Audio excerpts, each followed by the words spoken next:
और स्वामी जी ने एक भाव रखा है कि आज एक प्रजाति लुप्त हो रही है, उस लुप्त ही को बताना है। और संकेत भी कह दिया शेर और प्रेय। और आप सब यहां पर विद्वान हैं कि इस बात को जानते हैं। यदि स्वामी जी चाहेंगे तो इस कार्य में मैं उनका सहयोग खूब अच्छी प्रकार से प्रेम पूर्वक, श्रद्धा पूर्वक, आनंद पूर्वक मेरे सौभाग्य को मानूंगा कि स्वामी जी ने मेरी कुछ सेवा ले ली।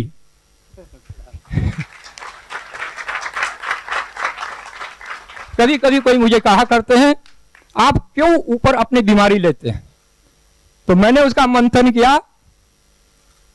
कोई भी व्यक्ति अपने लाभ का काम करता है, हानि का कभी भी नहीं करता। जब कोई दुकान चलाता होता है तो उसके यहां अधिक से अधिक ग्राहक मिल जाए उसे, तो उसे वो सौभाग्य मानता है, क्योंकि उसका धन बढ़ेगा।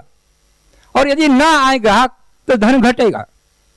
ऐसी परमात्मा की दुकान है, आप सब लोग ग्राहक हो और आप सभी ने मेरे ज्ञान को बढ़ाया है, इसलिए मैंने यही कार्य अपने लिए चुना हूं। और ये भी अवसर देंगे तो मेरे पुण्य को बढ़ाएंगे, इसी भावना से मैंने उनको निवेदन किया हूं। ओम शांति शांति शांति। जी, स्वामी जी का बहुत बहुत धन्यवाद। आगे ब्रह्मचारी रजनीश जी। ओम परम पूज्य स्वामी जी, गुरु जी, आचार्य श्री, आदरणीय बहन जी को दंडवत प्रणाम। उपस्थित सभी गुरुबंधी भगिनी सभी को परिवार। ये 7 दिनों का जो मंथन शिविर रहा, इसमें हमें बहुत कुछ सीखने को मिला।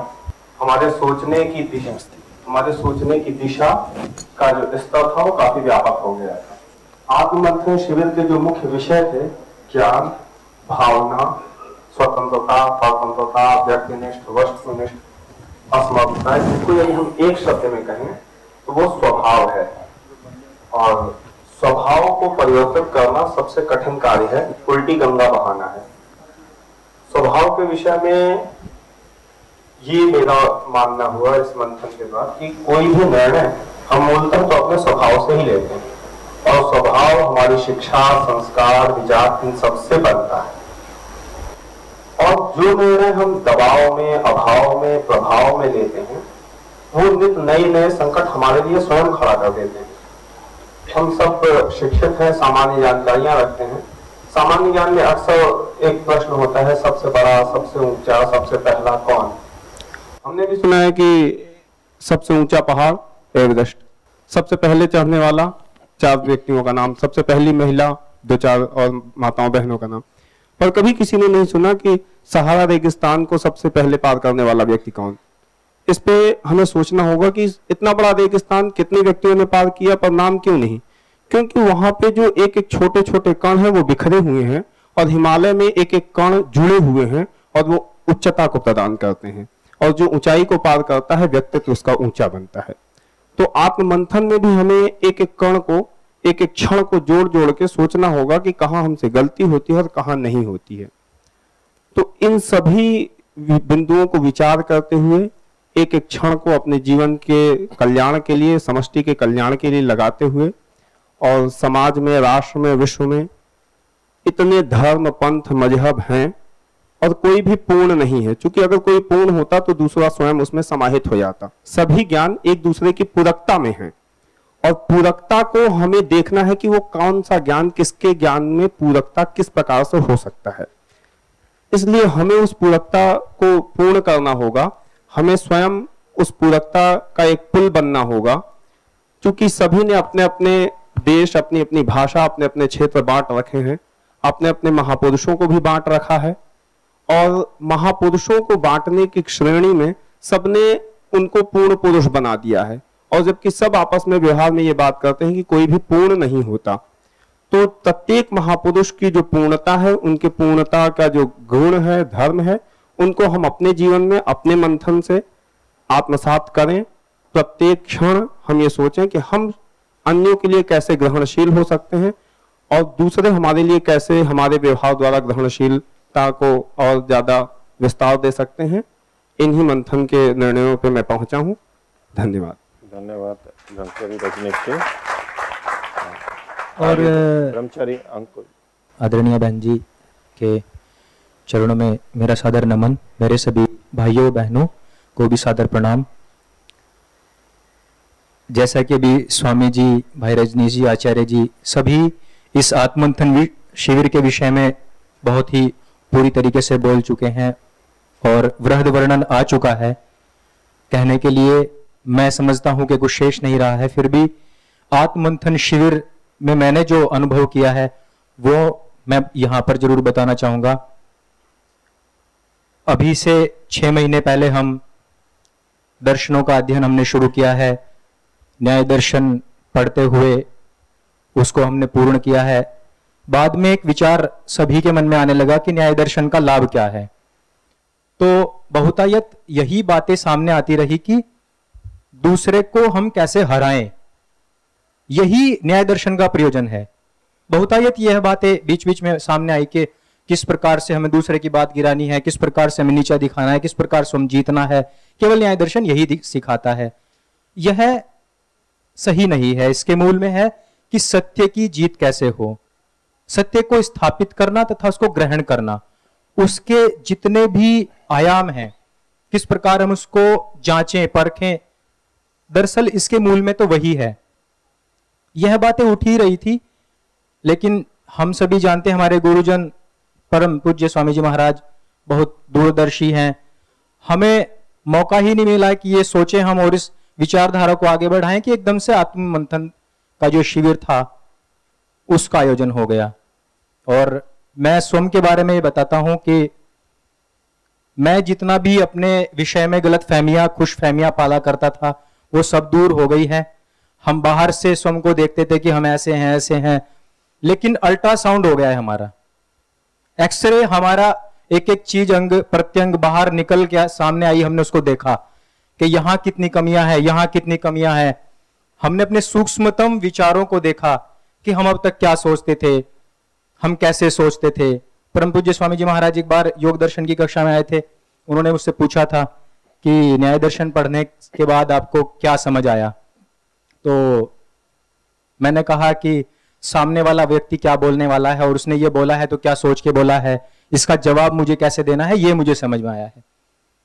तो जैसे कि मैंने बता ही दिया है कि तब भी मैं अपूर्ण ही था। आत्ममंथन शिविर के बाद मुझे ये समझ आया है कि मैं यह बोल रहा हूं तो क्यों बोल रहा हूं, मैंने यह किया तो क्यों किया, ये मेरी आत्मसंतुष्टि के लिए किया है, अपनी आत्मशलाका के लिए किया है, या दूसरे को नीचा दिखाने के लिए किया है। वो सब चीजें समझ में आई है मुझे।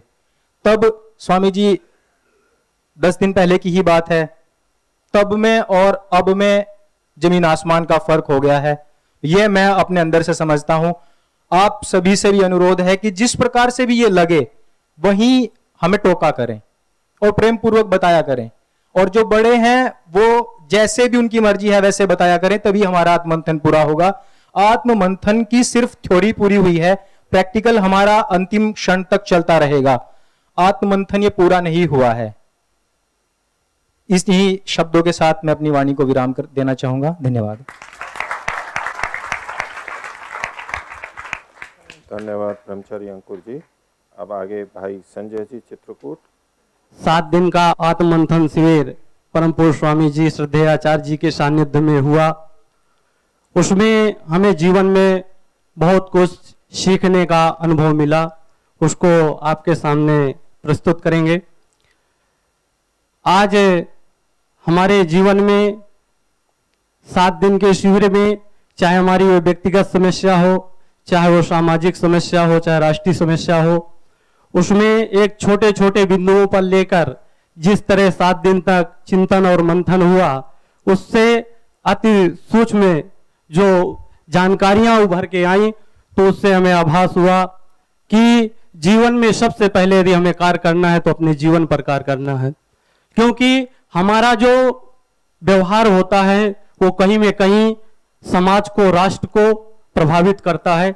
यदि हमारा व्यवहार अच्छा होता है तो समाज को, राष्ट्र को उससे अच्छाइयां मिलती हैं। यदि हमारे जीवन में अच्छा व्यवहार नहीं होता तो कहीं में कहीं राष्ट्र का, समाज का उससे पतन होता है। तो इसलिए हमें यदि राष्ट्र को अच्छा बनाना है, समाज को अच्छा बनाना है, तो व्यक्तिगत अपने जीवन को अच्छा बनाना है।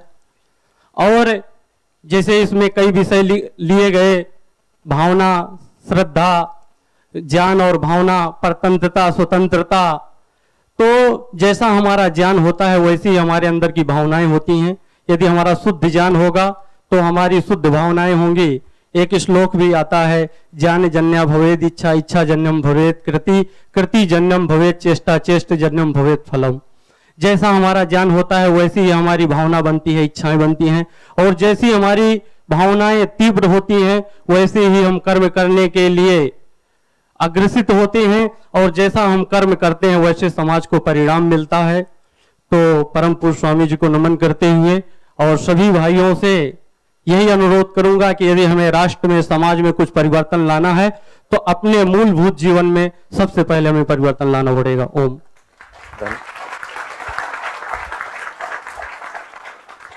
भाई प्रवचन जी, और आगे ब्रह्मचारी स्मित जी। ये हमारा मंथन शिविर गत 7 दिन पहले से आरंभ हुई थी। आज समापन की समारोह है।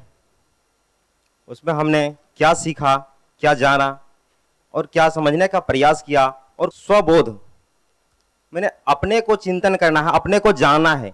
अगर मैं अपने को नहीं जान पाया तो समाज को क्या देंगे, और उससे समाज क्या लाभान्वित होगी, ये हमें सोचना पड़ेगा।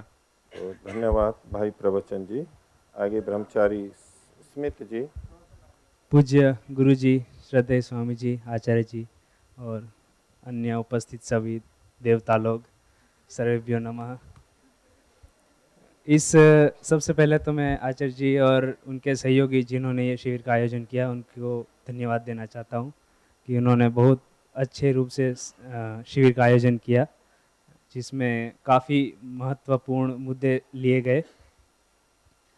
पहले ही आत्म मंथन करने का थोड़ा स्वभाव रहा है मेरा, लेकिन ऐसे आयोजित रूप से 7 दिन शिविर में आत्म मंथन करने का मौका मिला, इसके लिए धन्यवाद। इस शिविर में ऐसे बहुत महत्वपूर्ण मुद्दे जानने को मिले जो वैसे तो बहुश्रुत हैं, बहुत बार हम सुनते रहते हैं, लेकिन ऐसे विस्तार रूप से उन पर आत्म मंथन करने का मौका नहीं मिला था। जैसे सुख किसे कहते हैं, दुख किसे कहते हैं। हम सभी चाहते हैं तो सुखी हैं, लेकिन सभी लोग पाते नहीं हैं। तो कहीं ना कहीं सुख के स्वरूप, सुख की परिभाषा हमको फिर से विचार करनी पड़ेगी कि हम जो सुख जिस प्रकार का चाहते हैं वो सुख है भी या नहीं, वो मिल सकता है भी नहीं। फिर स्वतंत्रता, परतंत्रता, जो कि आजकल ये बहुत बड़ा मुद्दा है कि मेरी स्पेस में आप इंटरफियर नहीं कर सकते वगैरह।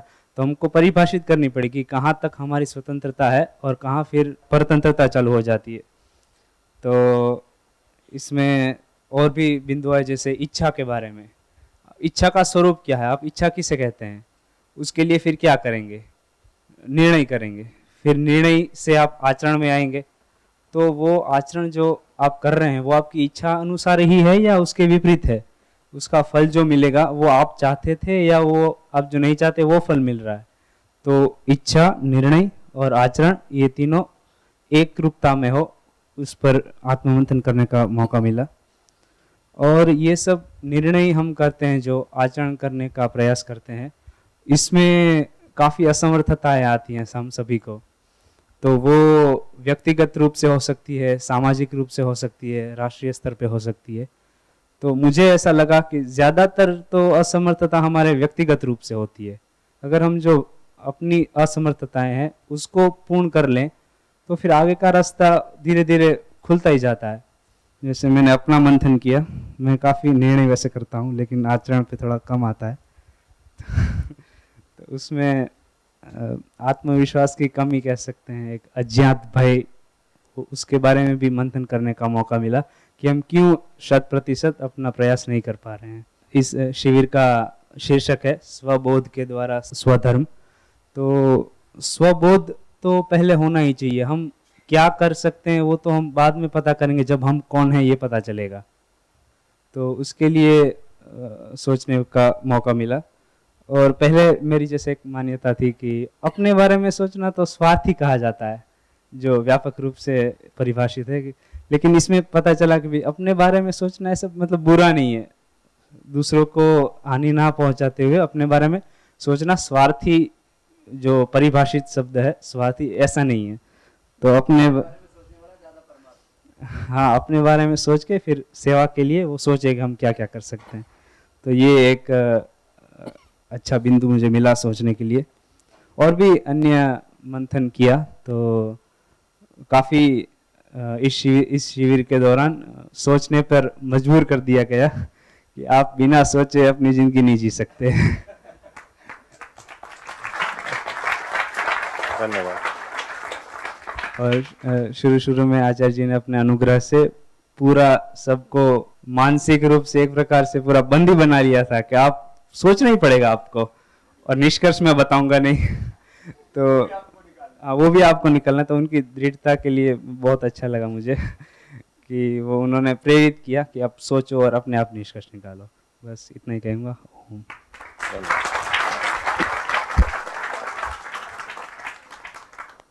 आचार्य रंजीत जी और इनके बाद में ब्रह्मचारी भारद्वाज जी।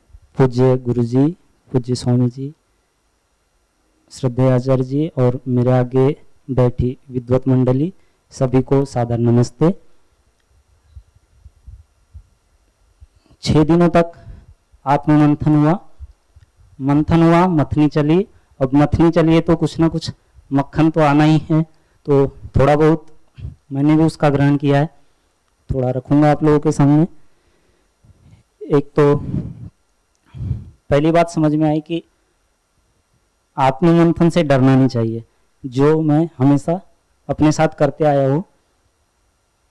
आत्मचिंतन से जो डरता हूँ मैं कि ये करूँगा तो शायद निर्णय तो होंगे वही, पर उनको आचरण में लाने में बहुत दिक्कत है। वो जो भय बना रहता है, अब शायद मैं उस भय को हटा सकता हूँ अपने अंदर से कि नहीं, मैं कर सकता हूँ ये, और वो जो निर्णय होंगे वो मेरे सुगामी परिणाम को देने वाले होंगे और मेरे जीवन को अच्छे बनाने वाले होंगे। निर्णयों की बात रही, जो स्वामी जी महाराज भी कहते हैं कि निर्णय लेने में हमें बहुत परेशानी होती है। कोई तो क्षण भर में हो जाते हैं, कई दिनों में होते हैं, और कुछ निर्णय तो ऐसे होते हैं कि व्यक्ति को सालों लग जाते हैं, फिर भी वो नहीं हो पाते। तो अब स्वामी जी ये स्थिति नहीं आएगी कि कई साल लगे और कई दिन भी न लगे। शायद अब निर्णय अच्छे होंगे, परिणाम भी उनके अच्छे होंगे। और इच्छाओं के बारे में था कि इच्छाएं मनुष्य को कैसी करनी चाहिए, कितनी करनी चाहिए, कितनी मुमकिन है, संभव बनाना कितना उनको अपने हम अनुसार कर सकते हैं।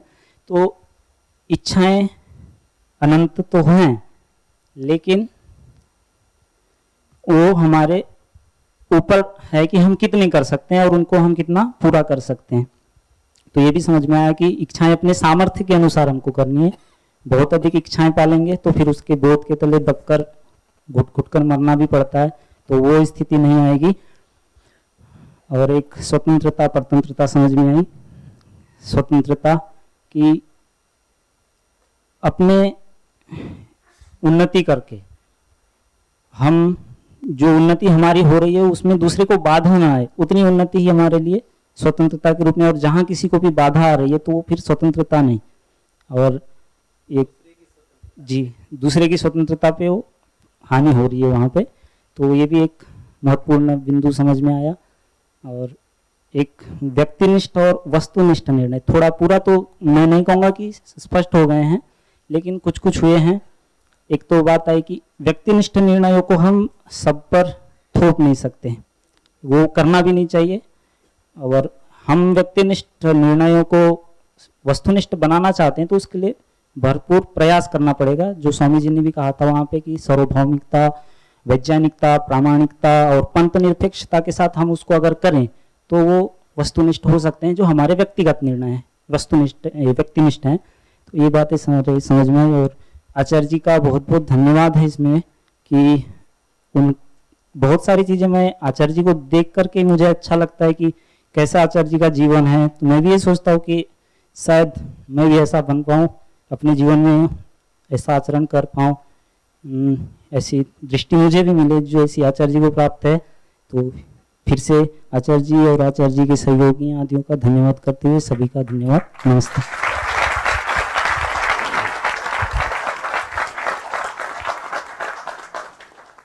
धन्यवाद आचार्य रंजीत जी।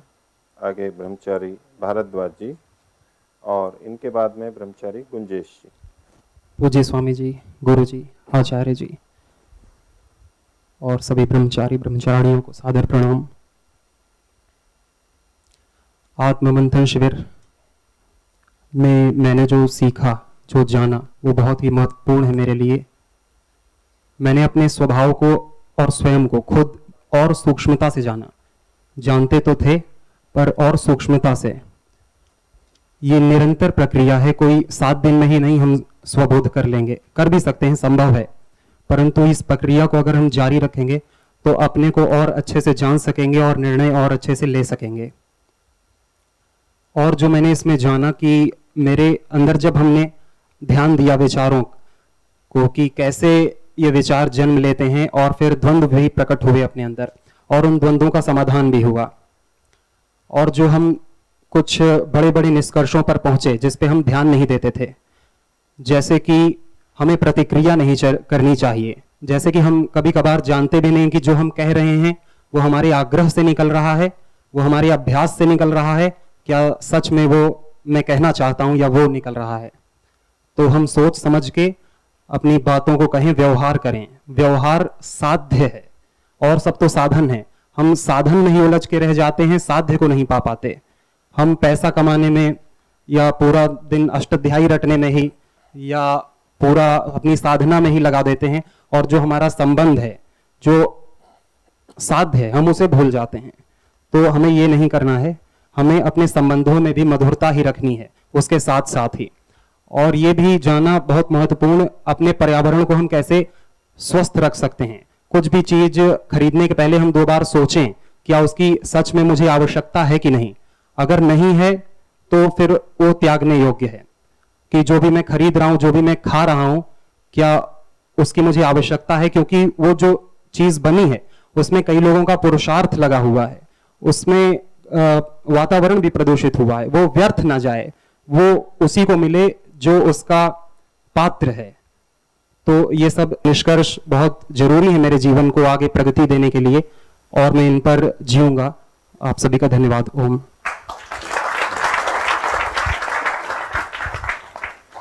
ब्रह्मचारी भारद्वाज जी का धन्यवाद। आगे ब्रह्मचारी गुंजेश जी। इस आत्ममंथन शिविर में हमें बहुत कुछ सीखने को मिला, और इससे जो अमृत रूपी प्रसाद मिला उसे मुझे जैसे समझ में आया कि हमें अपने जीवन में संतुलन बहुत बना के रखना होगा। ये जैसे हम देखते हैं, ये सृष्टि, पूरी दुनिया, प्रकृति बहुत संतुलन पर टिकी हुई है। हर संदर्भ में वो एक दूसरे पर बहुत संतुलित है, तभी वो एक दूसरे को आगे बढ़ा पा रहे हैं। तो इसी तरह हमें भी अपने निर्णय में जब भी हर जगह, हर परिस्थिति में हमें छोटे स्तर पर, बड़े स्तर पर निर्णय लेने होंगे, तो हमें उन निर्णय लेने वक्त अपने भीतर भी उसी संतुलन को बनाए रखना होगा। अगर किसी एक घटक में भी थोड़ी भी प्रतिशत घटी बढ़ी, जैसे एक तरफ ज्ञान था तो दूसरी तरफ भावना थी, एक तरफ इच्छाएं थी तो एक तरफ निर्णय थे, इस तरह स्वतंत्रता, परतंत्रता, तो एक तरफ हम एक चीज को रखते हैं, दूसरी तरफ दूसरी चीज को। अगर एक चीज को थोड़ा सी भी बढ़ाते हैं तो दूसरी चीज घट जाती है स्वाभाविक रूप से, और दूसरी तरफ को बढ़ाते हैं तो एक घटेगी। तो हमें अपने निर्णय लेते वक्त बहुत सावधानी रखते हुए, इनको संतुलन बनाते हुए फिर अपने निर्णय को लेना होगा, तो फिर हमारा निर्णय बहुत सटीक जाएगा और बहुत दीर्घकालिक तक जाएगा। और भी जो हमें इस आत्ममंथन शिविर से सीखने को मिला वो था, अपने जीवन संदर्भ में जो हम घटित कर पाते हैं अपने स्तर पर, वो बाकियों के साथ भी कर पाए, अपने ज्ञान को, अपने भावनाओं को ठीक से प्रकट कर पाए, उसको कर्म में निर्धारित कर पाए। तो इन्हीं शब्दों के साथ हम सब ईश्वर से प्रार्थना करते हैं कि हम सभी प्रेम पूर्वक और अपने एकत्व भाव में एक साथ पीर होकर अपने आप को एक साथ बढ़ा सके, ताकि हम सभी का भविष्य में अच्छे निर्णय ले सके। जी, इन्हीं शब्दों के साथ धन्यवाद।